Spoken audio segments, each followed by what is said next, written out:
Hello everyone, welcome to Planet Spark. This is your English educator Nikita Singh and आज का ये session है class 9th and 10th के students के लिए।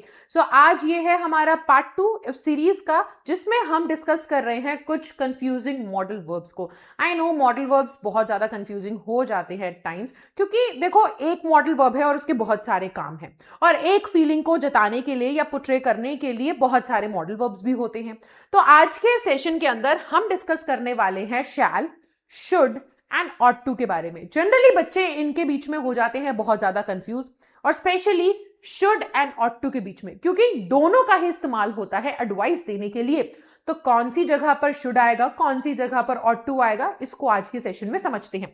देखो बहुत ही इजी है बेटा, जब आप किसी चीज, आप डिटर्मिनेशन के साथ कोई चीज बोल रहे हो, ठीक है, या कमांड दे रहे हो किसी को, तब हम इस्तेमाल करते हैं शैल का। तो बेसिकली अगर मैं आपको समझाऊं तो शैल का इस्तेमाल तब होता है जब आप ना फॉर्मल ऑर्डर किसी को देते हो। देखो अगर स्कूल में भी आपके अगर कोई नोटिस आता है तो उसमें शैल लिखा होता है कि you shall not bring your bags on annual day, है ना। इस तरीके से हमें देखने को मिलता है कि अपने एनुअल डे पर बैग्स मत लेकर के आइएगा। तो जब एक फॉर्मल ऑर्डर आता है, कोई कमांड आता है, या जब आप डिटर्मिनेशन शो करना चाहते हो, तब आप शैल का इस्तेमाल करते हो। लेकिन बेटा अगर हम शुड की बात करें तो शुड का इस्तेमाल कब होता है, जब आप एडवाइस देना चाहते हो।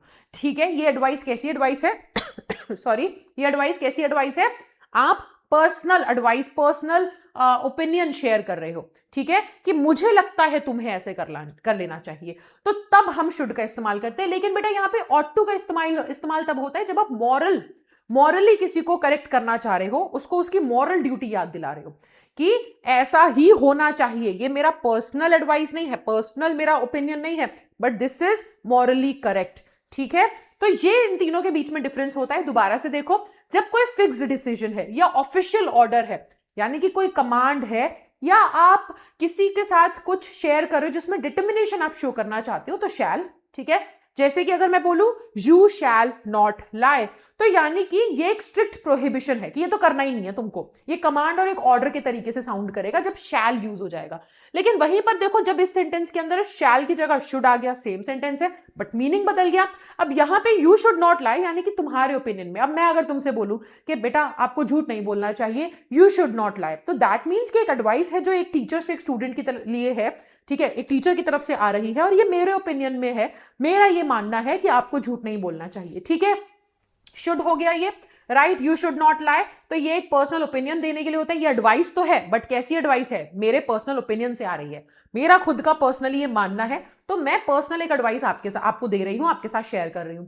लेकिन वहीं पर ऑट टू जो है, अगर मैं बोलूं you ought to not lie, तो इसका मतलब क्या है कि मैं आपको, ये कोई मेरी पर्सनल ओपिनियन नहीं है, ये मेरा कोई निजी मानना नहीं है, या निजी मेरा सोचना नहीं है कि आपको झूठ नहीं बोलना चाहिए, बल्कि ये मैं आपको मॉरली करेक्ट कर रही हूं कि ये तुम्हें तो झूठ बोलना ही नहीं चाहिए, क्योंकि ये मॉरली ठीक नहीं है।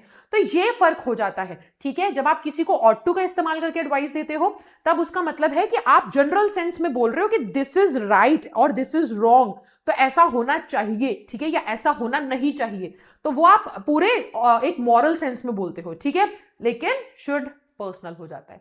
Got it? तो आई होप आपको अच्छे से समझ में आ गया होगा। ये सारे मैंने ऑप्शंस यहां पर लिखे हैं कि ये कैसे यूज होता है, strict prohibition, your opinion, should, और मॉरली रॉन्ग अगर किसी को बता रहे हो तो ऑट टू, या मॉरली करेक्ट बताना चाह रहे हो, या उसको मॉरल उसकी ड्यूटीज याद दिलाना चाह रहे हो, तो ought to. So I hope कि अब आपका कंफ्यूजन जो है वो बिल्कुल भी नहीं बचा होगा, पूरे तरीके से सॉल्व हो गया होगा, और इसके बाद आप अब मॉडल वर्ब्स के जो क्वेश्चंस हैं वो इजीली सॉल्व कर पाओगे।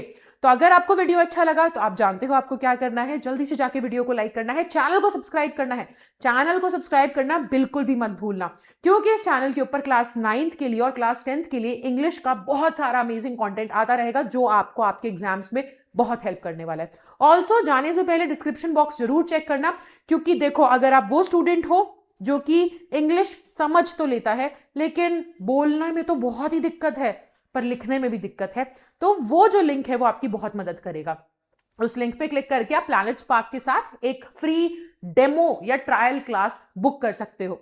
अब उससे होगा क्या कि बेटा ये जो कॉन्फिडेंस नहीं आता है, बोलने में तो बिल्कुल ही नहीं आता, इंग्लिश तो बोलने में एकदम डर लगता है, पसीने छूटते हैं, अगर वो प्रॉब्लम है और इंग्लिश लिख भी नहीं पाते हो तो वो प्रॉब्लम आपकी सॉल्व हो जाएगी, क्योंकि एक्सपर्ट्स की गाइडेंस के अंदर आपको सिखाया जाएगा, ठीक है, कॉन्फिडेंस आपका बूस्ट किया जाएगा, इंग्लिश के ऊपर कमांड स्ट्रॉन्ग कराया जाएगा। सो ये सब कुछ हो सकता है अगर आप प्लैनेट स्पार्क के साथ जुड़ते हो, बट ऑब्वियसली आप एक बार जाकर के ट्रायल क्लास या डेमो क्लास जरूर बुक करें। And all the best for the future. I will see you in the next session. तब तक के लिए bye bye, take care and thank you so much everyone.